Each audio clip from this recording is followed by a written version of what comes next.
Assalamualaikum warahmatullahi wabarakatuh. Berjumpa lagi dengan pembelajaran kita hari ini di bagian kedua, yaitu pesawat sederhana.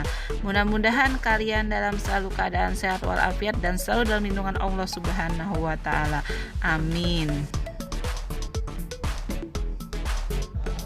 Tahukah kalian apa itu pesawat sederhana? Pesawat sederhana adalah alat bantu untuk mempermudah pekerjaan manusia. Jadi, fungsi daripada pesawat sederhana di sini adalah untuk mempermudah pekerjaan. Adapun pesawat sederhana yang sering kita temukan di sekitar kita adalah seperti jepitan kuku, tang, gunting, pengungkit, katrol, dan junggat-junggit. Jenis-jenis pesawat sederhana. Yang pertama adalah katrol. Yang kedua, tuas. Yang ketiga, bidang miring. Dan yang terakhir, roda berporos atau roda bergigi. Pesawat sederhana yang pertama adalah katrol. Katrol ada 3 jenis. Yang pertama, katrol tetap. Katrol tetap adalah katrol yang porosnya dipasang pada suatu tempat sehingga tidak berpindah tempat. Pada katrol tetap, gaya kuasa yang diberikan akan bernilai sama dengan berat bebannya. Hal ini menyebabkan keuntungan mekanis dari katrol tetap bernilai 1. Contoh daripada katrol tetap adalah misalnya pada timba sumur dan penggerek bendera. Jenis katrol yang kedua adalah katrol bebas. Katrol bebas adalah katrol yang porosnya tidak dipasang pada suatu tempat sehingga bisa berpindah tempat. Pada katrol bebas, gaya kuasa yang digunakan untuk menarik beban akan bernilai setengah dari bebannya. Hal ini menyebabkan keuntungan mekanik dari katrol tetap bernilai 2. Contoh daripada katrol bebas atau katrol bergerak adalah ada alat-alat yang digunakan untuk mengangkat benda-benda yang ada di pelabuhan. Katrol yang ketiga adalah katrol majemuk atau katrol gabungan, yaitu gabungan antara katrol tetap dan katrol bergerak. Pada gambar, katrol yang paling atas adalah katrol tetap, sedangkan katrol yang 2 di bawahnya adalah katrol bergerak.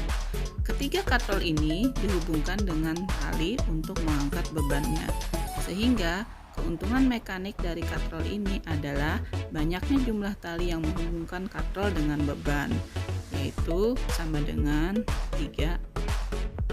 Katrol model seperti ini bisa ditemukan pada alat-alat untuk mengangkat alat berat seperti mobil derek.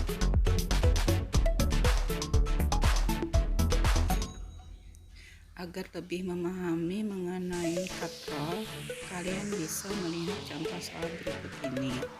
Pada contoh soal, terlihat katrol yang digunakan adalah katrol tetap. Seperti dijelaskan, katrol tetap, keuntungan mekaniknya adalah bernilai 1. Maka, gaya yang diperlukan untuk mengangkat beban tersebut adalah sama dengan beban yang terdapat pada benda tersebut, yaitu 50 Newton. Pada soal contoh kedua, terlihat katrol yang digunakan adalah katrol majemuk. Katrol majemuk mempunyai keuntungan mekanis adalah berapa jumlah tali yang digunakan untuk mengangkat beban atau yang terhubung dengan katrol. Terlihat bahwa jumlah tali yang digunakan adalah 2. Maka keuntungan mekaniknya atau gaya yang digunakan untuk mengangkat beban tersebut adalah 1/2 dari beban tersebut, sehingga besar gaya yang diperlukan untuk mengangkatnya adalah 25 Newton. Pesawat yang ketiga adalah tuas atau pengungkit. Pengungkit dapat dikelompokkan berdasarkan letak titik tumpu, lengan kuasa, dan lengan beban. Yang pertama, tuas jenis 1. Pada tuas jenis 1, titik tumpu berada di antara beban dan kuasa. Contoh penerapan tuas 1 membantu dalam kehidupan sehari-hari adalah penjepit kuku, gunting, tang, pengungkit, dan junggat-junggit. Jenis tuas yang kedua adalah beban berada di antara titik tumpu dan kuasa. Contoh dari tuas ini adalah gerobak beroda 1 dan pembuka botol.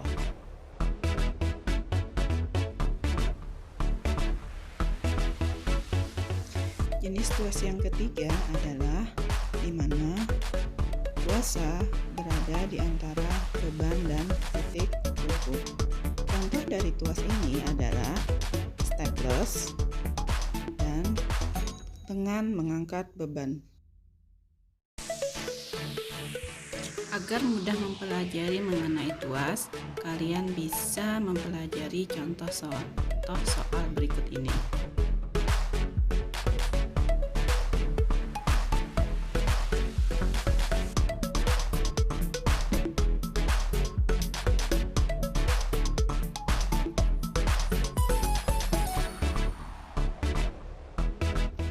Jenis pesawat yang ketiga adalah bidang miring.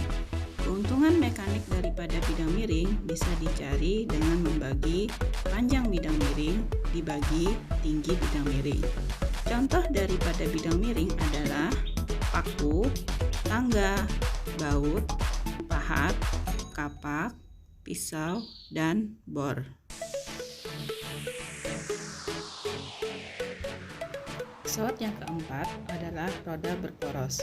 Kalian tentu pernah melihat benda ini pada sepeda dan ban sepeda kamu. Ini merupakan salah satu contoh daripada pesawat sederhana yang tergolong roda berporos.